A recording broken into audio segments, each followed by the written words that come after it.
And this is why I think there was some foul play involved in this. You know who did want to open up that shit? Charlie Kirk. Yeah, they offed him because they handpicked Charlie Kirk, the Republican base. I'm not gonna say MAGA, but they handpicked him. He got all this money. Somebody donated all this money for him to open up the Turning Point USA, millions of dollars. He did that, and he started going around schools for the whole goal. The goal of that was to reach out to the young people in colleges and online, trying to bring more young people into the Republican side, trying to appeal to young people. Um, because we all know that the Republicans are made up of old white men who are dying off and they are so out of touch. The young people are where it's at. The TikTok, the social media, that avenue is where they were going heavy. And so they got Charlie Kirk and tasked him to do that, bring the young people into the fold. He did that. He did a very good job at that. Very good job. So good that when he started to fray away from the mainstream MAGA movement. Why don't you update them, Megan? Well, this is the first big scandal, I'd say, of the Trump administration that's on Team Rational. It's not a fake media scandal like the left tries to create for President Trump every other day. It's one of the right's own making, and it's not going well. And it has to do with Jeffrey Epstein. Yeah. Let me just ask you, make some noise if you care about the Jeffrey Epstein scandal. Raise your hand if it matters a lot to you. Raise your hand. So every hand of 7,000 people. Everybody cares. Joining us now is Mike Davis. Mike, we have lots to discuss here, but first I want to try to address the issue that many people in our audience are emailing us about. And a lot of people in the audience are quite upset. They are angry, I would say even livid.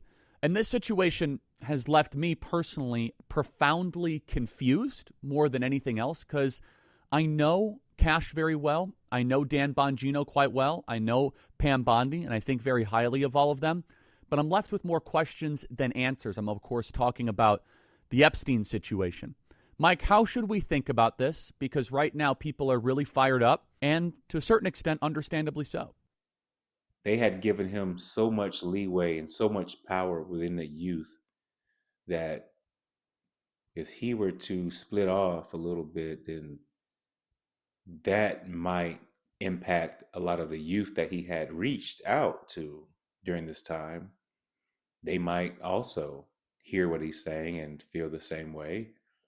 So they had to, I feel like that they had to get rid of him because he was kind of also speaking out against Israel and Netanyahu for all of the war crimes that were going on that they were committing against the Palestinians, and he's speaking out against that. And more than anything, I think that was probably what had gotten him killed.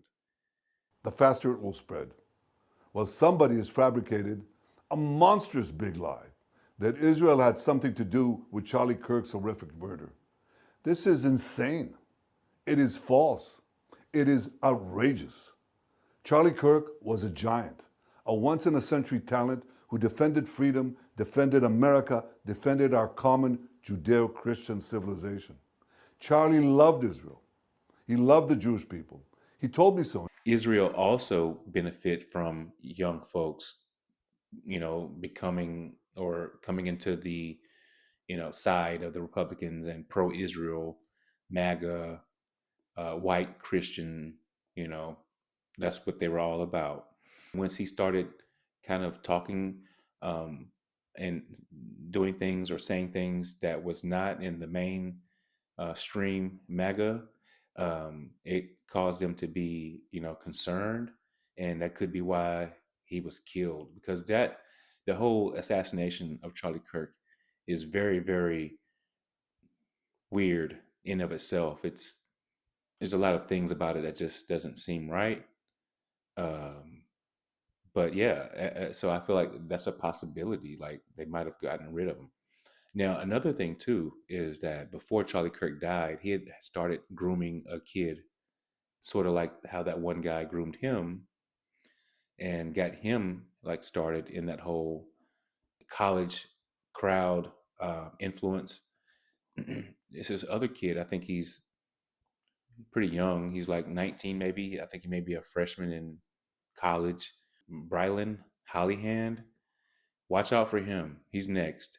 Um, and I think that they're kind of propping him up to be the next Charlie Kirk, from what I've seen, because they are very, very strange. This kid supposedly was good friends with Charlie Kirk, was like Charlie Kirk was his mentor. The same day Charlie Kirk was assassinated, he came on a news station and it was just so chipper and so like ready to move on. And it was very weird and off putting for someone who you claim to be close with. 1 hour, hour after Charlie Kirk's murder, this kid, Brilyn, Brilyn, gets on Fox News and watch his giddy, bizarre reaction. This is wild to me. An incredible story that you share with us really quickly, Brilyn, about fourth grade, a podcast. That's incredible. And Charlie Kirk appears on your podcast. Tell me about the role he played for you as a mentor. Yeah, again, it's somebody that didn't have to do that. He was on Fox News every other hour that year. He didn't have to make time for me as an 11-year-old with this upcoming podcast in the fourth grade to come on and join me, but he did. And not only was it a one-time thing, I've interviewed hundreds of people that I've never talked to again. He stayed a mentor, and he texted me up until this week when I was on another Fox show congratulating me. Like, he didn't have to do that. He could have viewed me as competition.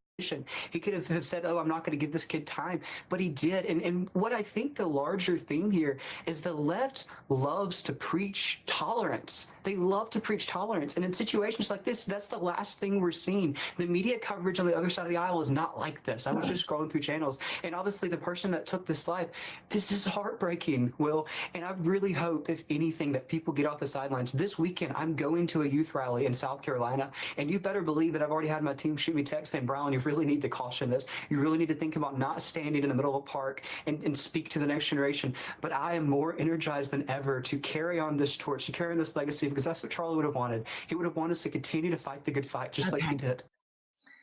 I don't know. I just think that's really weird. I mean, this is within an hour of his idol, and he says he's more energized than ever.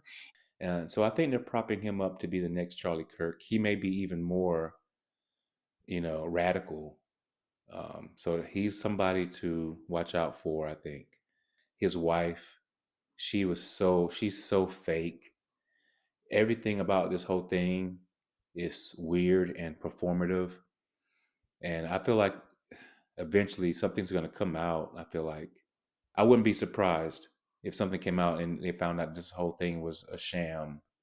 Just like Trump getting his ear shot. I think that was so fake too performative. It's not whenever you see the Trump attempted assassination, it looks way too staged, too perfect, way too perfect with the whole, and then the American flag behind him and the Secret Service people are all like, it just, my God, you couldn't have planned it any better than that. But anyway, this is my whole rant on Trump and everything else. I'm probably going on too long. But thank you for joining me as I talked about many different subjects. Hope you have a good day. Thanks.